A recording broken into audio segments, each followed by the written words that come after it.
I'm Anita, I'm 25 from Essex in the UK. I recently travelled abroad to Belgium for a breast reduction. I found out about the surgeon by going online. I think I started with Google and his name kept cropping up a lot and I thought I liked the sound of this surgeon. Very popular for breast reduction, which is what I was having done. Yeah, I met up with him in the October or November before. Yeah, I was more decided to have it done than not already, but obviously meeting him and looking through his portfolio, I was set. Very easy. When I booked for the surgery, I just sent an email and he come back to me with a date. And so that we set the date, and then I set the to travel on the Eurostar, and the hotel really easy, all online. No, I don't think I did. I paid the whole sum up front before I left, just so that I knew it was all done, and I was confident that I didn't have to worry about any payments when I was there. No, I didn't. It's the only holiday I've ever been on and not taken insurance. Yes, I told everybody I was going.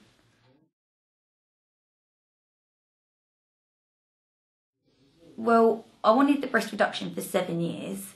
So over 7 years, it come up a lot. Obviously not constantly.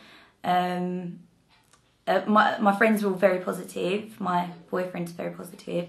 My parents were a bit nervous, obviously, but then once I spoke to them properly and sort of described to them that I actually hate myself and I have to have the surgery done, they were brilliant. Yeah, really supportive in the end.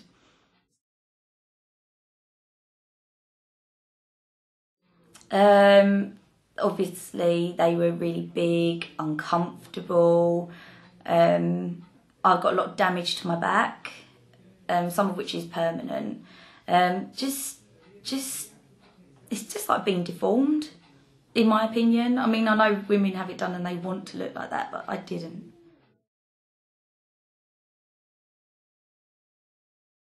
I did speak to my GP because I just felt like it was someone else in my corner, and I get on really well with my GP. So we had a discussion about it because previously I was at another GP surgery and I actually got referred for a breast reduction on the NHS, but because they don't really take it seriously, you know, sort of before I knew it, 2.5 years had passed and nothing had been done, and I was just fed up. So and he was very supportive, so that was good.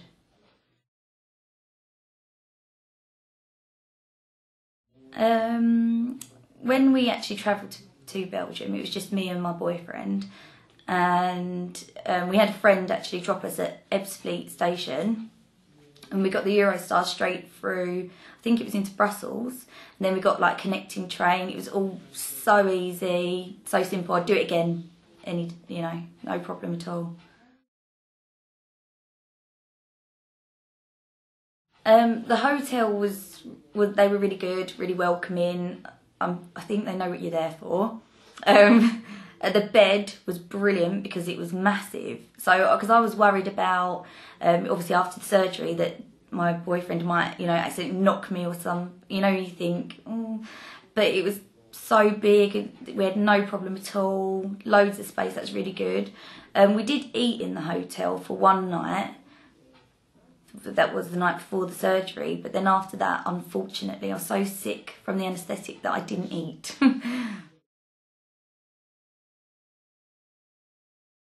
On the morning of the surgery, I woke up at 6 a.m, had a shower, and we actually walked from the hotel to the hospital because it was probably a 5 minutes maximum walk, so that was quite nice. We got to the hospital and we was greeted by a lady who spoke very, very good English. And she took care of us. She took us into a room to fill out paperwork. And then we just waited for someone to come and get us to take us to our room. When I got to the hospital, I thought it was very clean. It seemed in sort of full swing. Everyone was working, and it was really nice. I felt happy to be there.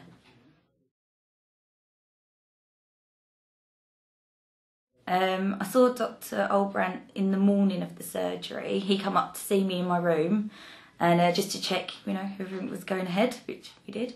And very quickly, we were taken down to it wasn't theatre, it was another room, where he sort of drew me up to measure what, obviously what he was taking off and all that stuff.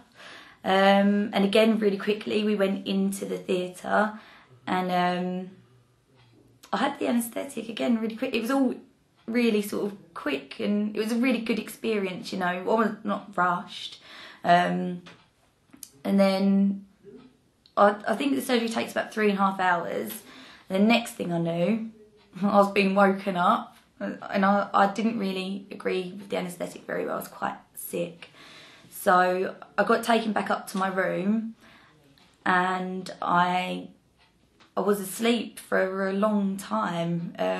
They kept being woken up, but I didn't really wake up properly until about 9 o'clock in the evening. And I wasn't in any pain at all. I was on painkillers when I was in the hospital because obviously you've just had an operation. I felt really sick, and I was quite sick. And then the next morning, throughout the night, the nurses just kept to check on me, and they were really good because I was awake all night after being asleep all day. Every half an hour they was in the room checking everything was fine, and I was fine. I was really, really lucky. The morning after the surgery, I had a support bra on that I'd been fitted with. It was very comfortable. I saw Dr. Oelbrandt that morning. He came up maybe about 9 a.m. And by that point, everyone was sort of, getting ready for me to go because that was the plan. And he came in, and I had a prescription for antibiotics, pain relief, and anti-sickness tablets, which it was the antibiotics and the anti-sickness tablets were all I needed because I had no pain at all. So I decided to not take any pain relief, and I thought maybe I would take it as and when I needed it rather than every 4 hours, and I didn't need it, so that was really good. So I left the hospital about 10 a.m. I think, and then me and my boyfriend actually just walked back to the hotel because again 2 minutes, so close. So we walked back, picked up my prescription on the way, and I just went back to the hotel. I didn't have to see Dr. Oelbrandt before I left to come home to the UK. I'd already discussed with him how long I was staying for, which I think was 4 days all in all. I'd already discussed with him my plans, and I saw him before I left the hospital, and we, because everything was fine, I just sort of rested for a few days and then travelled home. After travelling home, I followed the post-op guidelines I was given. I think I was given it way before the surgery. When we confirmed the dates, he sent over all the information I would need, which I did follow because obviously they know best. I followed it all.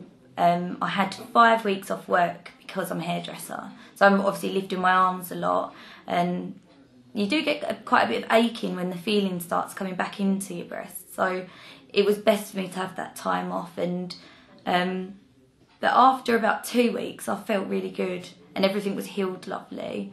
I did have to go and see my GP at one point. I had a stitch that didn't dissolve, and it was it wasn't painful, but it was, you know, it's like rubbing on my bra. It was sort of in the middle.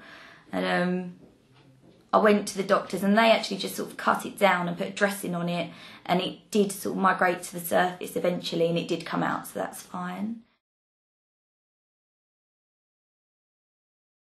Overall, it was the best experience ever. I can't say that I have any negatives about the whole thing. I mean, from arranging it to having the surgery and like the post-op, it was fantastic. I've never been happier.